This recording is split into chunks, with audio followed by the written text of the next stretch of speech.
¿Qué hacer en caso de tener trabajadores enfermos de COVID-19? ¿Cuáles son las obligaciones para los patrones y cuáles son los derechos de los trabajadores enfermos? Bueno, el artículo 42 de la Ley Federal del Trabajo nos señala las causas de suspensión temporal de la relación laboral sin responsabilidad para el trabajador y sin responsabilidad para el patrón. Y la primera causa en la fracción primera es la enfermedad contagiosa del trabajador. Nos vamos a enfocar en esta primera fracción, no vamos a ver el resto, porque es la que nos aplica para el caso de este curso.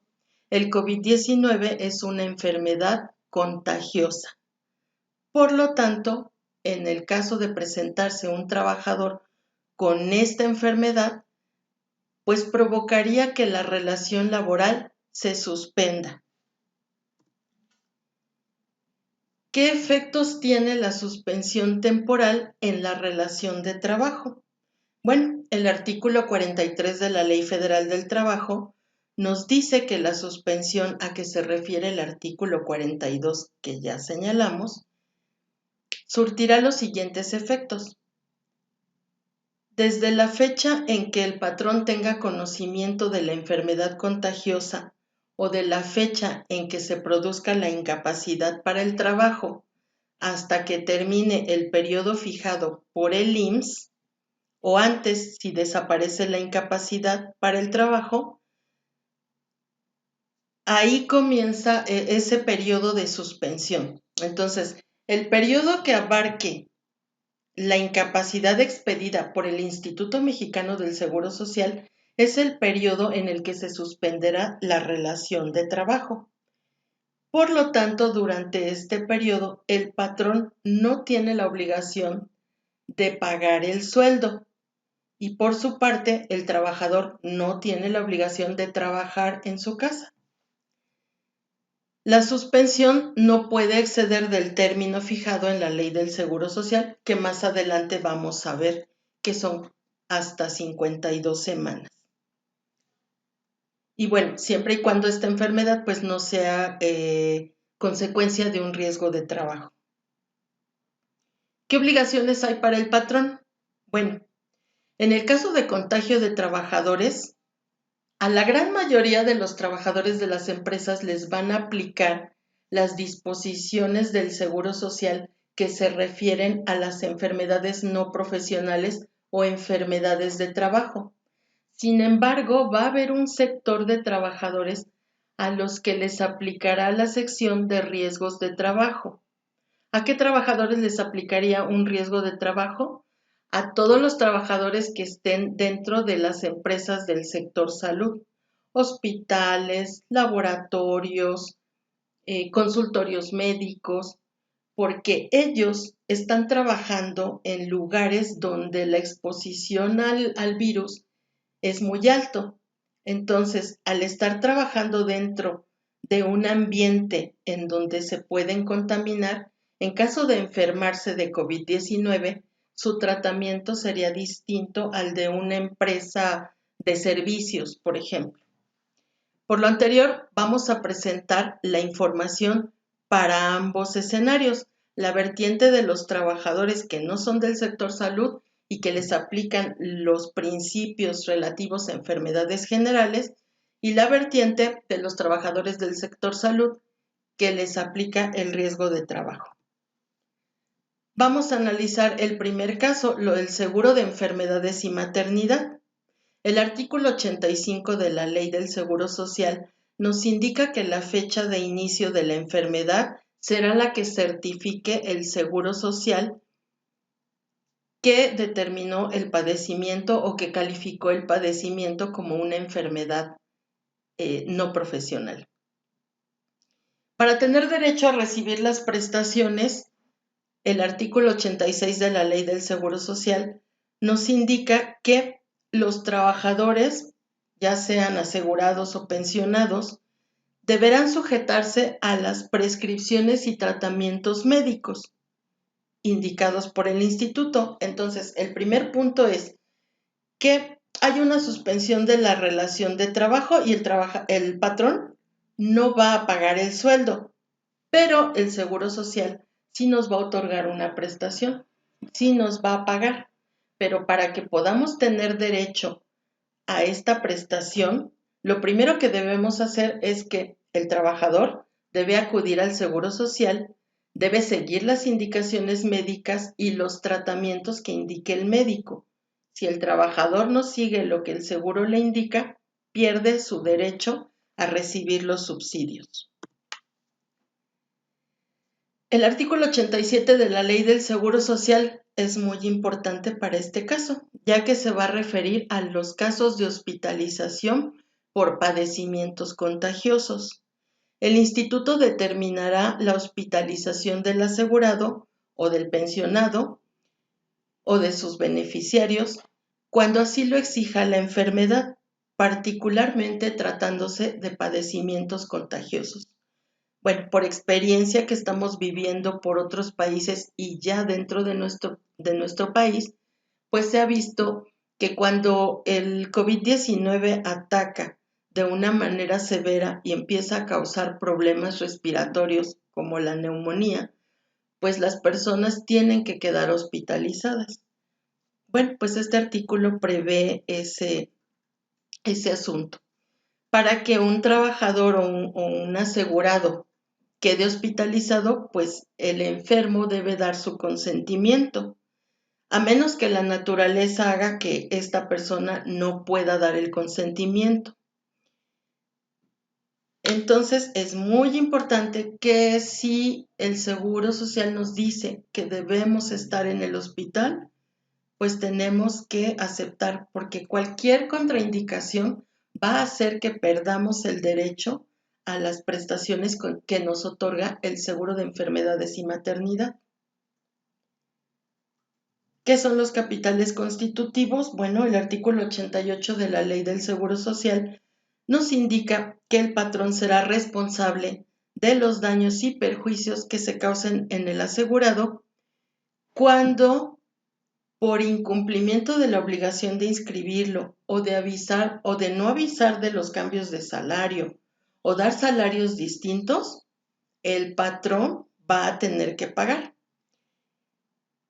estos capitales constitutivos.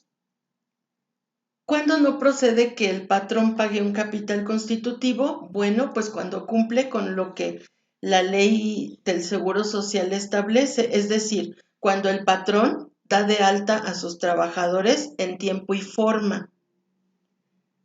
El patrón debe darlos de alta dentro de los primeros días de trabajo, en los primeros 3 días, incluso lo podemos dar de alta un día antes de comenzar la relación laboral.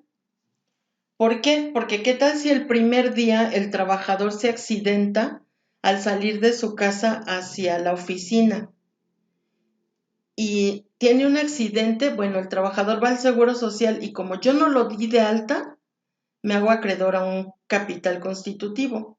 Entonces es conveniente darlos de alta desde un día antes para tenerlos cubiertos por cualquier eventualidad. Cuando haya cambios de salarios, es importante darlos dentro de los primeros 5 días a que se dio la modificación del salario, no después. Y tenerlos dados de alta con el salario real, porque desgraciadamente se han visto prácticas en donde los patrones dan de alta a los trabajadores con salarios menores por no cubrir cuotas altas y por fuera les pagan a los trabajadores. Esto no es una práctica sana porque nos puede traer consecuencias graves. Las disposiciones relativas a cuándo dar de alta y los avisos de modificación se encuentran en el artículo 15 y en el 34 de la Ley del Seguro Social. Bueno, este seguro de enfermedades y maternidad tiene distintas prestaciones a que tienen derecho los trabajadores. La primera son las prestaciones en especie. Las prestaciones en especie por enfermedades generales o no profesionales, pues son asistencia médica, quirúrgica, farmacéutica y hospitalaria. la necesaria que sea para curar al trabajador. Y el plazo para recibir esta prestación es máximo de 52 semanas para el mismo padecimiento. Afortunadamente, el COVID-19 tiene un periodo de transición o de curación de 14 días. Las prestaciones en dinero. Bueno, en caso de enfermedad, el asegurado tiene derecho a recibir un subsidio en dinero que se otorga cuando la enfermedad lo incapacite para el trabajo. En este caso hablábamos de una enfermedad contagiosa. Bueno, la enfermedad contagiosa nos va a impedir asistir a nuestras labores porque este COVID-19 nos pide un aislamiento. Entonces, durante ese tiempo, pues no podemos asistir a nuestro centro de trabajo a laborar. Tenemos que mantenernos en casa o en casos más severos, pues tenemos que estar en un hospital. Entonces, a partir del cuarto día, el Seguro Social va a pagar este subsidio en dinero hasta por 52 semanas. Al concluir el periodo, si la enfermedad persistiera o la incapacidad persistiera, se puede prorrogar por 26 semanas más. ¿Qué condiciones hay para recibir el subsidio? Bueno, pues que el asegurado tenga cubiertas por lo menos 4 cotizaciones semanales. Si yo lo di de alta en el Seguro Social hace 2 semanas y solo tiene 2 semanas de cotización, pues no tendrá derecho a recibir el subsidio. Entonces, son necesarias 4 semanas de cotización antes de haber sufrido esta enfermedad. En el caso de trabajadores eventuales que trabajan por periodos cortos, luego descansan y luego trabajan, se deben tener cubiertas 6 cotizaciones semanales dentro de los últimos 4 meses anteriores a que se presentó la enfermedad. ¿Cuál es el importe del subsidio? Bueno, el Seguro Social va a pagar a los trabajadores el 60% del último salario diario de cotización registrado en el IMSS. El subsidio se va a pagar por periodos vencidos que no deben ser mayores a 7 días, es decir, cada semana se estará pagando al trabajador el 60% de su sueldo y se pagará directamente al asegurado o a su representante debidamente acreditado. ¿Qué pasa con trabajadores que están hospitalizados? Bueno, el artículo 100 de la Ley del Seguro Social nos dice que el pago del subsidio se pagará al trabajador si las condiciones lo permiten o en su caso, si el trabajador está muy grave, a los familiares derechohabientes. ¿Qué pasa si el trabajador a causa de esta enfermedad fallece? Bueno, la primera prestación es recibir la familia o los beneficiarios del trabajador que falleció una ayuda para funeral, que es el equivalente a 2 meses de salario mínimo general. Bueno, en este caso ya no estamos rigiéndonos por el salario mínimo, ya utilizamos las UMAS, la unidad de medida y actualización, y la UMA mensual tiene un valor de 2.641.15 multiplicado por 2 meses, 5.282.30. Ese es el importe de la ayuda para gastos de funeral. Y la condición para que los beneficiarios reciban este importe es que el trabajador al momento del fallecimiento tenga reconocidas por lo menos 12 cotizaciones semanales dentro de los 9 meses anteriores a que ocurrió el fallecimiento. Los beneficiarios deberán presentar la copia del acta de defunción y la factura de los gastos de funeral. ¿Qué pasa si la enfermedad del COVID-19 provoca que el trabajador sufra una invalidez? En este caso, digamos que la enfermedad lo lo incapacitó porque debilitó sus pulmones y él trabaja en una empresa donde hay solventes y ya no puede estar en contacto con esos solventes porque sus pulmones quedaron muy dañados. Bueno, en el caso de que el Seguro Social decrete que hay una invalidez, va a tener el trabajador derecho a ciertas prestaciones. ¿En qué casos el seguro considera que hay imposibilidad para curarse? Bueno, pues es cuando el trabajador, mediante un trabajo igual, no va a poder recibir una remuneración que supere el 50% de la remuneración que habitualmente tenía. Es decir, como sus facultades se disminuyeron, ya no va a poder recibir un sueldo igual porque su trabajo ya no va a ser el mismo, ya no va a tener la misma calidad.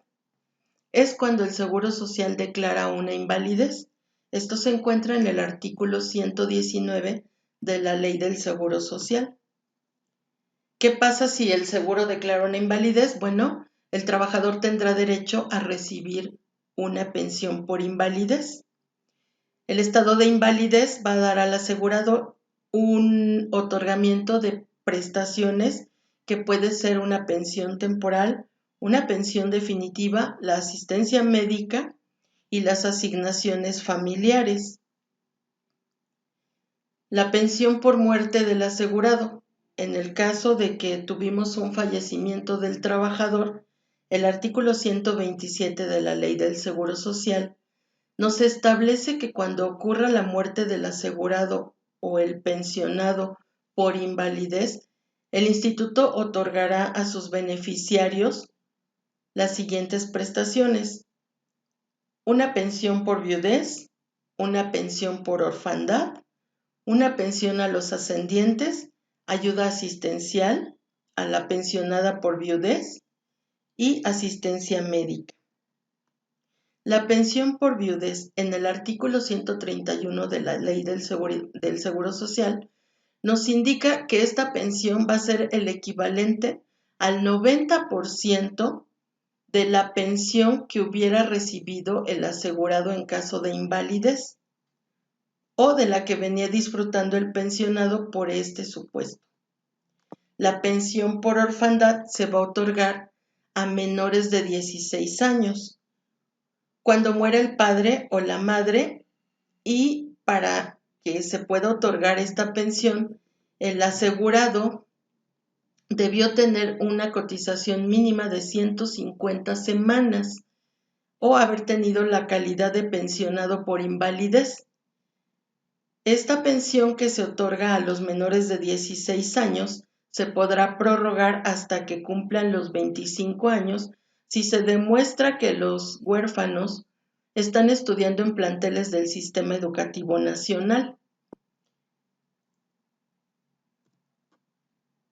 El artículo 135 de la Ley del Seguro Social indica que la pensión por orfandad va a ser el equivalente al 20% de la pensión por invalidez que el asegurado estuviese gozando al momento de fallecer o de la que le hubiera correspondido suponiendo realizado el estado de invalidez. Si el huérfano fuera huérfano de padre y madre, la pensión en vez de ser del 20% sería del 30% de la pensión de invalidez. La pensión ascendiente es, bueno, cuando no existan viudos, viudas, huérfanos, ni concubinas, ni concubinarios, entonces los ascendientes tendrán derecho a recibir esta pensión, en este caso, por ejemplo, los padres del asegurado que falleció, y la pensión será por el equivalente al 20% de la pensión que el trabajador hubiera tenido al momento de fallecer o que se determine por un estado de invalidez. Hemos hablado que la base de estas pensiones es el equivalente a una pensión por invalidez. ¿Cuál es el monto de una pensión por invalidez? Los artículos 141 y 142 de la Ley del Seguro Social nos dan la respuesta.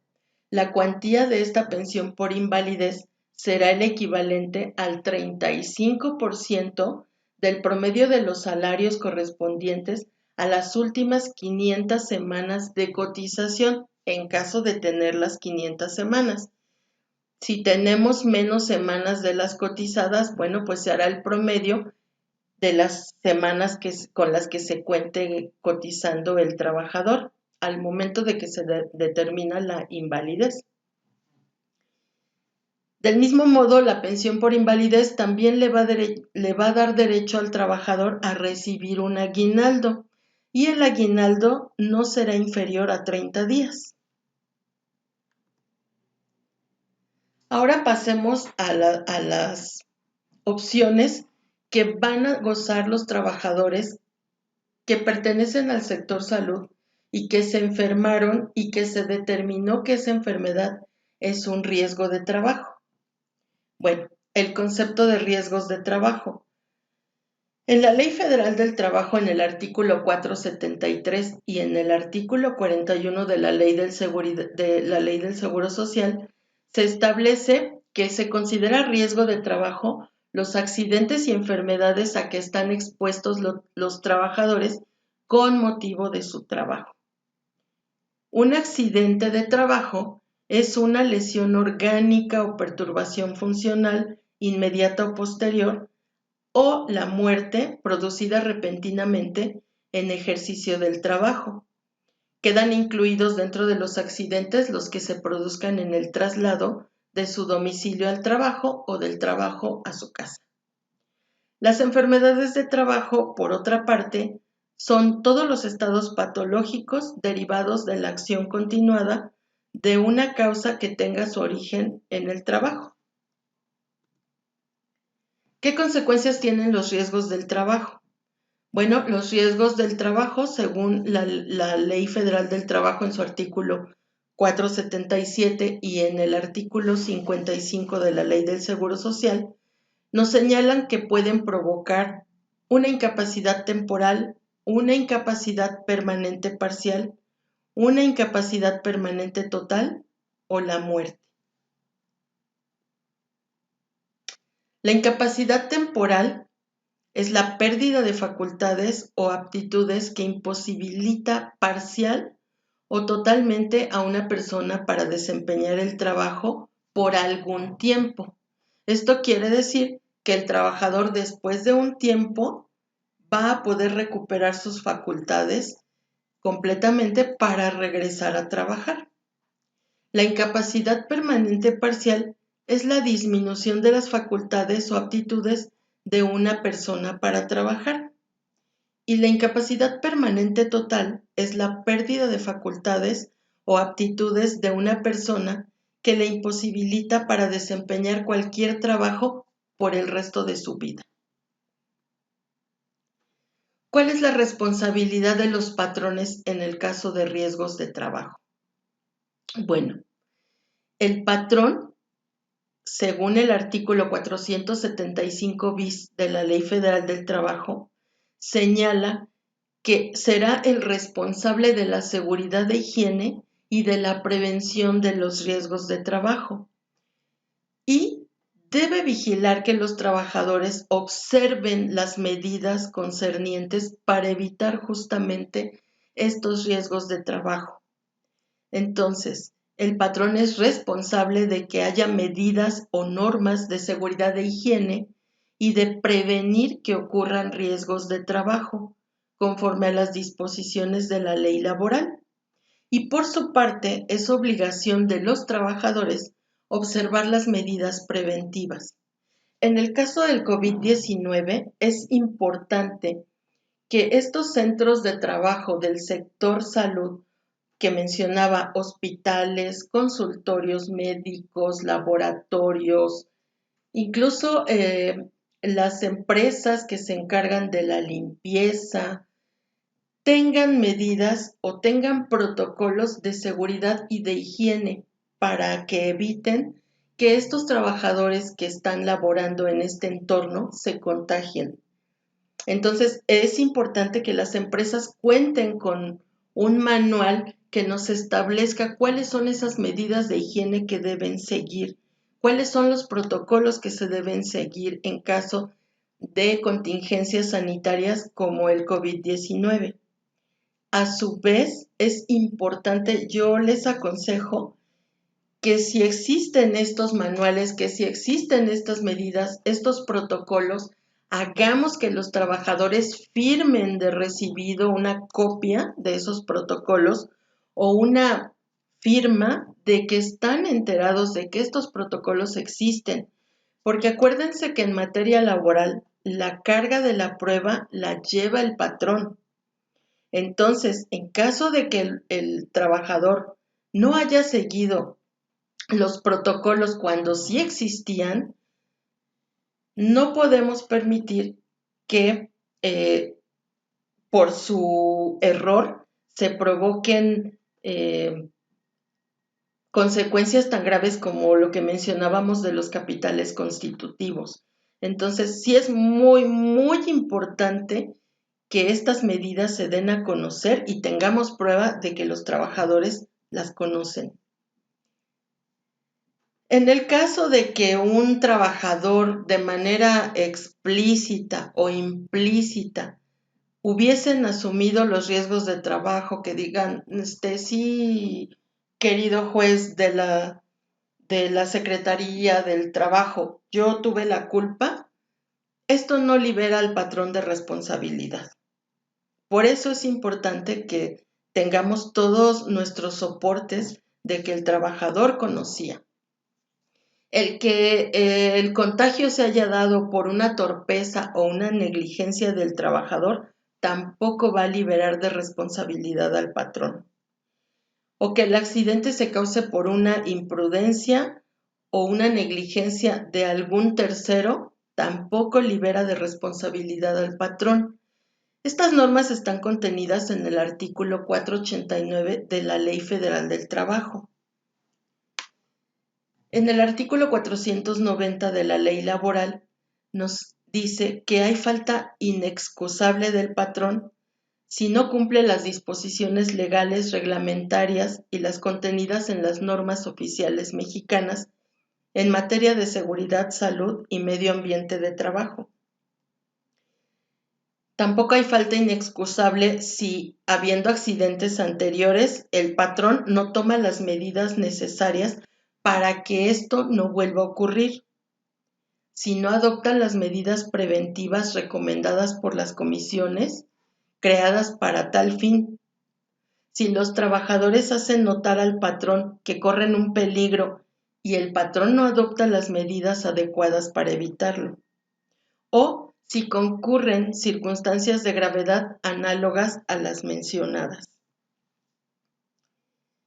En el artículo 49 de la Ley del Seguro Social dice que cuando el riesgo de trabajo sea consecuencia de falta inexcusable del patrón, las prestaciones en dinero al asegurado se aumentarán en un porcentaje que la propia Junta determine en el laudo, y el patrón tendrá la obligación de pagar al IMSS el capital constitutivo sobre el incremento correspondiente.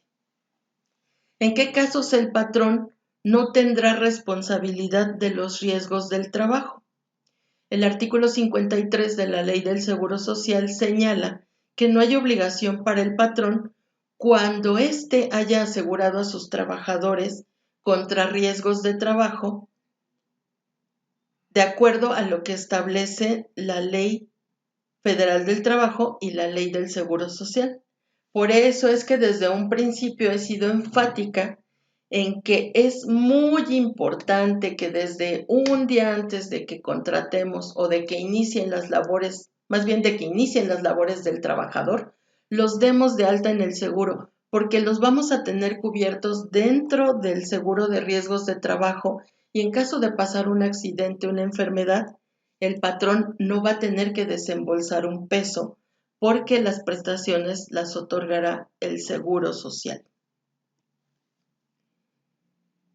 ¿Qué derechos tienen los trabajadores enfermos cuando estén los casos de riesgos de trabajo? Bueno, el asegurado que sufra un riesgo de trabajo tiene derecho a prestaciones en especie. En este caso, asistencia médica, quirúrgica y farmacéutica, el servicio de hospitalización, aparatos de prótesis y ortopedia en caso de necesitarlos y tendrán derecho a rehabilitación.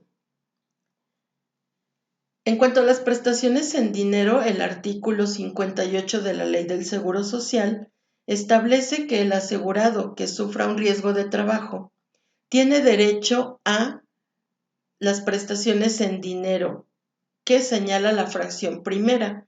Si lo incapacita para trabajar, recibirá mientras dure la inhabilitación el 100% del salario en que estuviese cotizando al momento de ocurrir el riesgo. Aquí hay una primera diferencia en cuanto a los trabajadores normales que se les determina que el COVID-19 les provocó una enfermedad general.